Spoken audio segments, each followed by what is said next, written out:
रुको रुको, देखो देखो, सुनो सुनो, हंसो हंसो।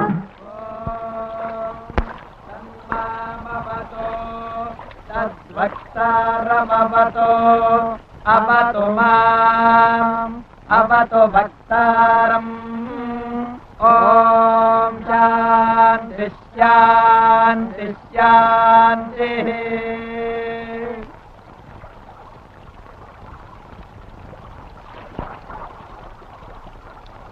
अनादिनिधनो देवाशङ्खचक्रगदाधर अक्षयः पुण्डरीकाक्ष प्रेतमोक्षप्रदो भव इलोदकमपतिष्ठतु। उदकमानीयताम्।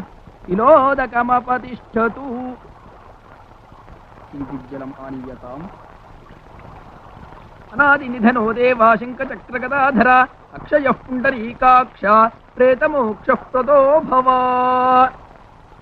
वासोदकमपतिष्ठतु। वासोदकमपतिष्ठतु। किञ्चिज्जलम्। अनादिनिधनो देवाशङ्खचक्रगदाधर अक्षयः पुण्डरीकाक्ष प्रेतमोक्षप्रदो भव केशोदकमपतिष्ठतु। केशोदकमपतिष्ठतु। अनादिनिधनो देवाशङ्खचक्रगदाधर अक्षयः पुण्डरीकाक्ष प्रेतमोक्षप्रदो भव।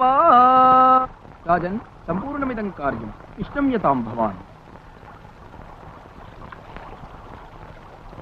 ओम सहस्रशीर्षं देवं विश्वाक्षं विश्वशंभुवं विश्वनारायणं देवमक्षरं परमं पदं विश्वतः परमा।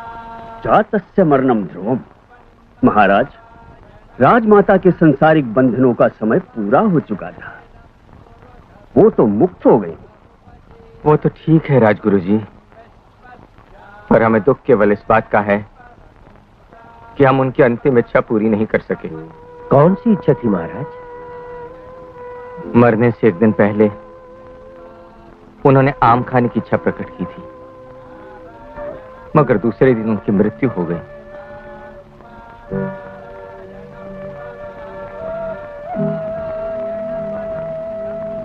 पर महाराज, मेरे विचार से इस चिंता से मुक्ति का कोई मार्ग अवश्य होगा।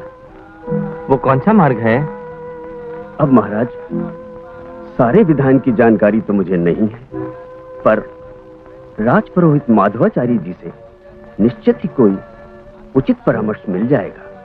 ठीक है, उनसे विचार करके जो भी विधान हो हमें बताइए। जैसी आपकी आज्ञा।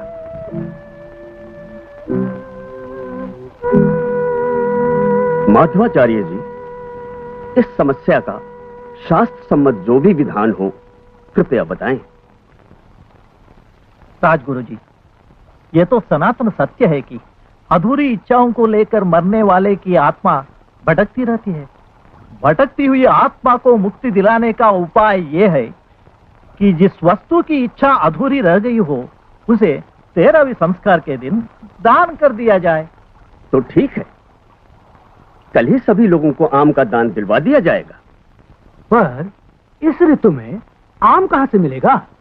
आम तो वैशाख ज्येष्ठ में ही मिलेगा, तो आमों का दान वर्षांति के पूर्व वैशाख में कर देंगे। तब तक संस्कार तो रोका नहीं जा सकता। तो संस्कार अभी कर देंगे? हाँ, कर तो सकते हैं गुरुजी, पर पुण्य तो संस्कार के समय दान करने से ही होता है। दान पुण्य भी मुहूर्त में ही फलदायक होता है। पर तब तक तो राजमाता की आत्मा भटकती रहेगी। हाँ, तो अन्य और क्या मार्ग है? अन्य और एक मार्ग भी है। जिस वस्तु की इच्छा लेकर आत्मा भटकती रही हो उसे सोने में बनवाकर दान कर दिया जाए। पर सोने के आम सभी को बांटना संभव नहीं होगा। सभी को नहीं राजगुरु जी, ब्राह्मणों को ही दान लेने का अधिकार है। और ब्राह्मण भी कर्मनिष्ठ अग्निहोत्री होना आवश्यक है। हाँ। 101 ब्राह्मणों का दान अति उत्तम होता है। 101 ब्राह्मण? हाँ। राजगुरु जी, वैसे ब्राह्मणों की संख्या का कोई बंधन नहीं है। अधिक और कम भी हो सकते हैं, पर अष्टब्राह्मण होना अवश्य। तो अब ये अंतिम निर्णय है ना? हाँ, बिल्कुल अंतिम निर्णय है हमारा। अंतिम निर्णय, ठीक है। बैठिए बैठिए।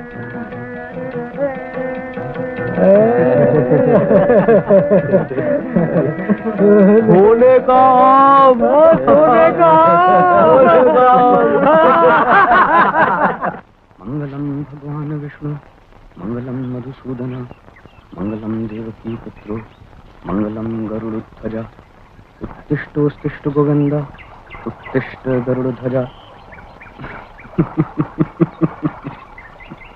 उत्तिष्ठ कमलाकांता, भयलोक्यम मंगलम कुरु।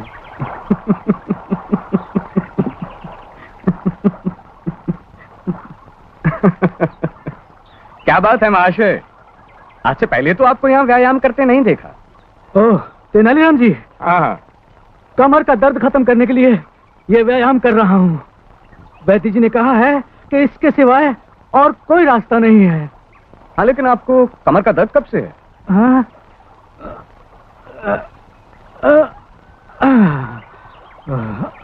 जब से आम पीट रहा हूँ। लेकिन आप आम क्यों पीट रहे हैं? सुनारी का काम आभूषण बनाना छोड़ दिया क्या? जी, पेड़ वाले आम नहीं है, सोने सोने के आम। सोने के आम? जी, 8 सोने के आम और कल तक तैयार हो जाने चाहिए।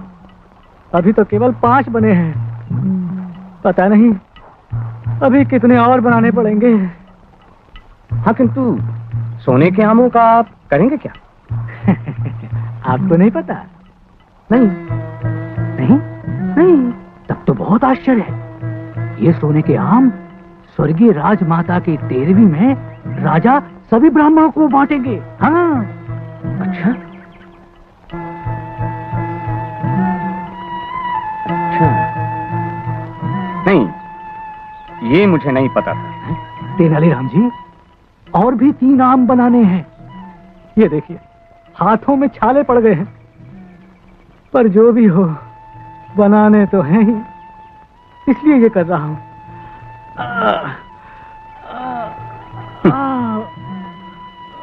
तो मेरी एक दिन की अनुपस्थिति का लाभ आचार्य जी उठा ही गए। आप कुछ बोले? जी नहीं नहीं, आप अपनी कमर के दर्द के लिए मयूर और अर्धभुजंगासन एक साथ कीजिए, शीघ्र आराम मिलेगा। प्रणाम। प्रणाम। मयूर अर्धभुजंग एक ही साथ। जी।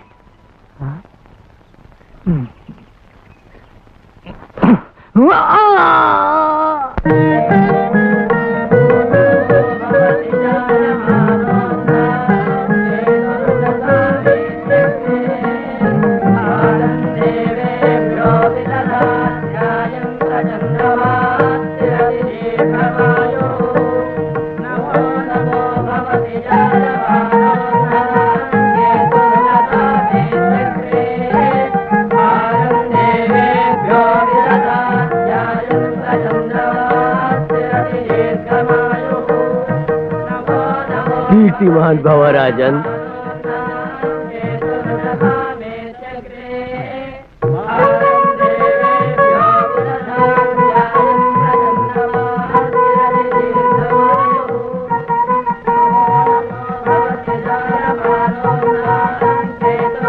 वांछित सिद्धिरस्तु, मुक्तिरस्तु।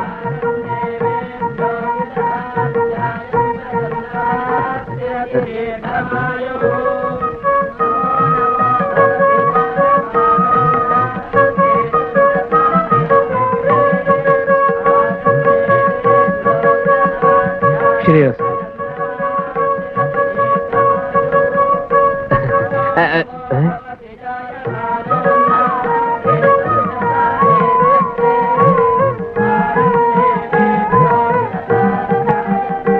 दीर्घायुष्यमस्तु, दीर्घ सौमंगल्य प्राप्तिरस्तु।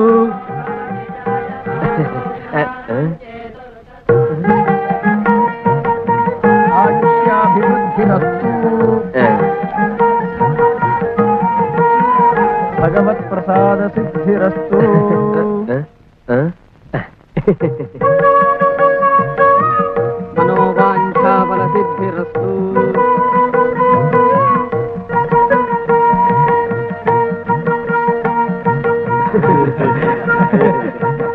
मेरे जीवन में इतने सोने की प्राप्ति पहली बार हुई है। इतने दिनों से मेरी पत्नी की अधूरी आकांक्षा अब पूरी होगी। मैं तो आधा पत्नी को और आधा पुत्र को दे दूंगा। मैं तो अभी आम के बारे में घर में किसी को भी नहीं बताऊंगा। अरे बुढ़ापे के लिए कुछ चाहिए ना। ये सब हमारे माधव आचार्य की बुद्धि का चमत्कार है। मैं तो अब सारे जीवन भर कुछ भी नहीं करूंगा सिवाय खाने के और सोने के। अरे वाह माधवाचार्य जी, सबसे अधिक पुण्य तो आपको मिलेगा। वो क्या? अष्ट ब्राह्मणों का आशीर्वाद। पंडित, जो भाग्य में लिखा है वो कोई ले नहीं सकता, और जो नहीं है वो कोई दे भी नहीं सकता।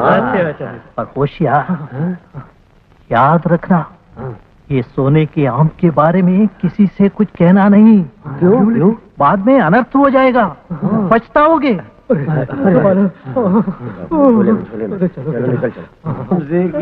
अधिक स्वादिष्ट धरती के ऊपर है, नीचे।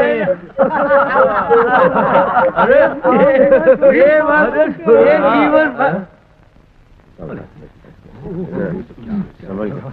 संभल के नाली।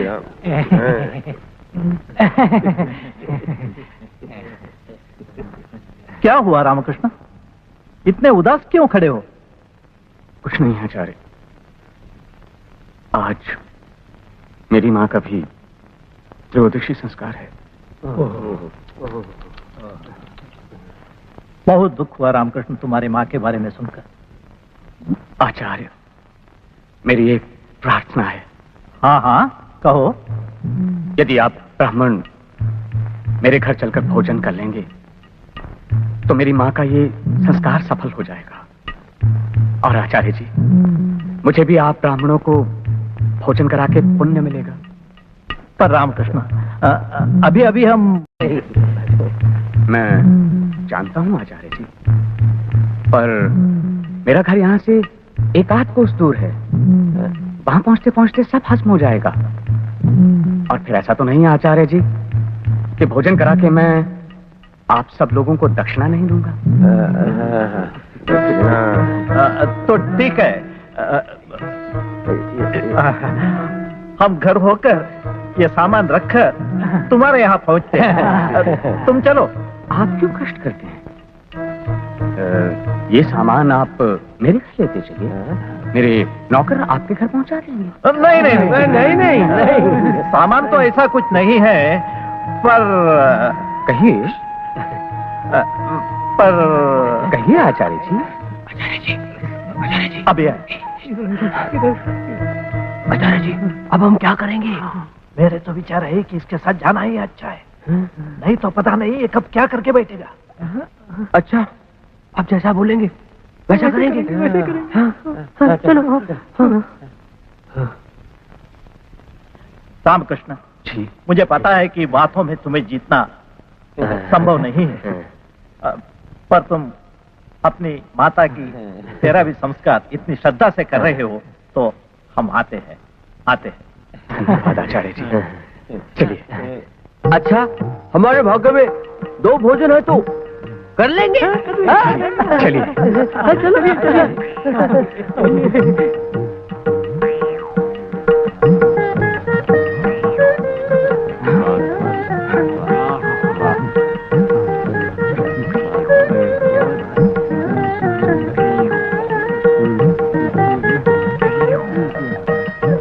आनंद खाइए, संकोच ना करें।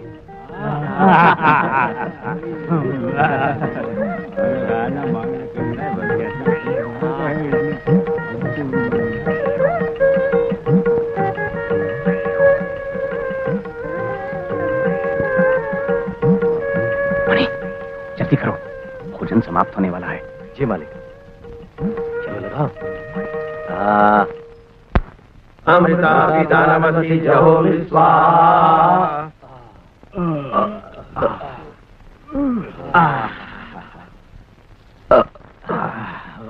भोजन का आनंद आ गया।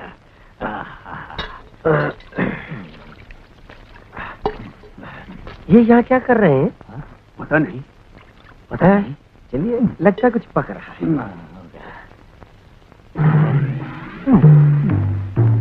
जल्दी करो।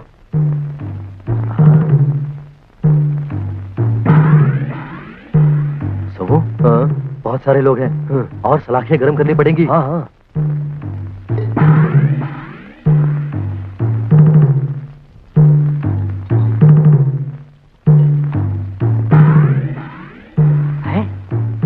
ये क्या है? अरे शास्त्री जी, तांबूल के बाद दान में और कुछ है।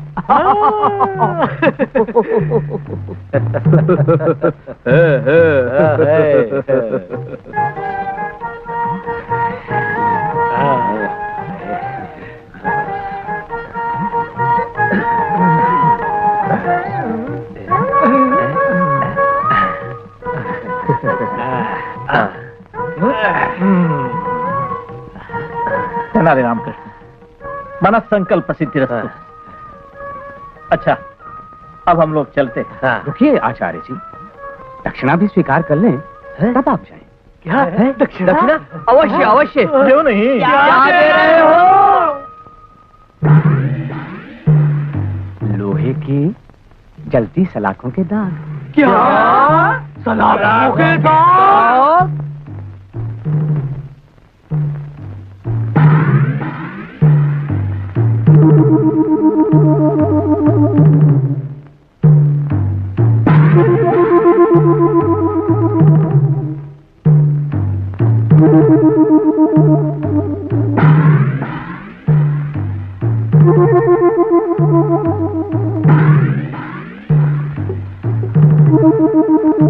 अधिक नहीं श्रीमान जी, बस तो दो।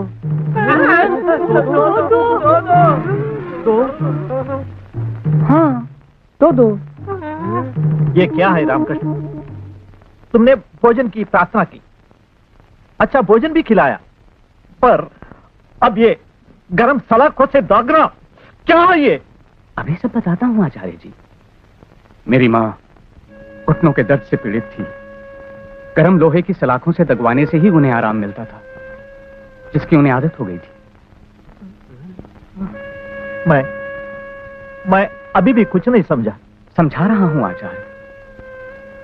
जिस दिन मेरी मां की मृत्यु हुई, घर पर कोई नहीं था और वो लोहे की सलाखों से दगवाने की अधूरी इच्छा लिए ही स्वर्गवासी हो गई।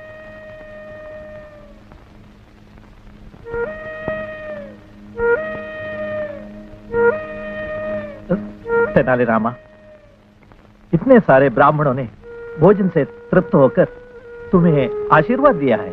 हाँ। अब इसकी कोई आवश्यकता नहीं है। नहीं। तुम्हारी माँ को मुक्ति मिल चुकी है। मुक्ति मिल चुकी है। ऐसा कैसे हो सकता है आचार्य जी? जब राजमाता आम खाने की अधूरी इच्छा लेकर मरी, तो सोने के आम दान लेने के बाद ही उनकी आत्मा को मुक्ति मिली। शास्त्रों में ऐसा ही कहा गया है। सच है ना? हाँ, सच है। तो वही बात यहां भी लागू क्यों नहीं होती? कृपा करो, ये आगे आइए। सलाखें बहुत गर्म है। अगर आप ये मेरी दक्षिणा लोहे की सलाखें स्वीकार नहीं करते, तो सोने के आम भी कैसे स्वीकार करते? नहीं, वो कोई बात नहीं। निर्णय तो आपको ही करना है आचार्य। सोच विचार करके मुझे बता दीजिए। अब क्या सोचना है, क्या विचारना है?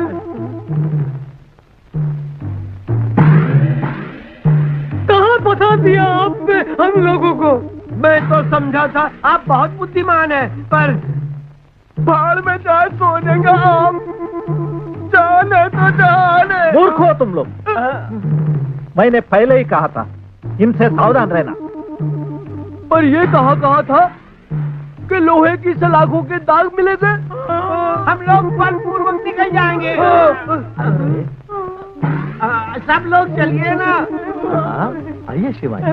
बस चुप रहो। छुआ के हटा दूंगा। हटो यहाँ से, चले जाओ। पर याद रखो, यहाँ से भागने के बाद सीधे दरबार जाना पड़ेगा, जो अब तक घर में है, पूरे राज्य में फैल जाएगी। मुंह छुपाने की जगह नहीं मिलेगी, समझे? तो आप ही कहिए, अब करें क्या? अपना अपराध स्वीकार करने के अलावा और कोई मार्ग नहीं है। हाँ आचार्य जी, शास्त्रों के अधूरे ज्ञान ने हमें मूर्ख बना दिया।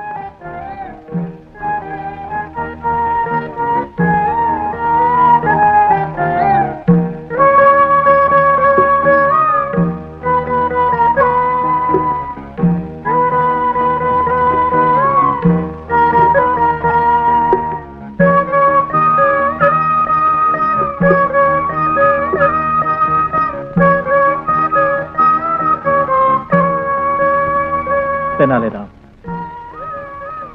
लालच ने हमें अंधा बना दिया था। हम अपने अपराध स्वीकार करते हैं। शास्त्रों के अर्थ को अपने स्वार्थ के लिए हमने अनर्थ किया है। नहीं नहीं आचार्य, मैं तो आपको केवल इतना बताना चाहता था कि नहीं तेनालीराम, तुमने आज ये शिक्षा दी और हमारी आंखें खोल दी। केवल शास्त्रों का दुरुपयोग ही नहीं आचार्य जी, जो भी हमारे राज्य की संपत्ति पर बुरी दृष्टि डालेगा तो निश्चित उसे ये लोहे की सलाखें ही मिलेंगी। ये सोने के आम राज्य की संपत्ति है। हाँ, जहां से आए थे वहीं जाएंगे। धन्य हो।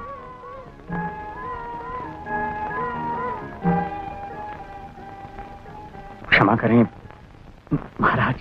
ताना ताना ना ताना ना ना ना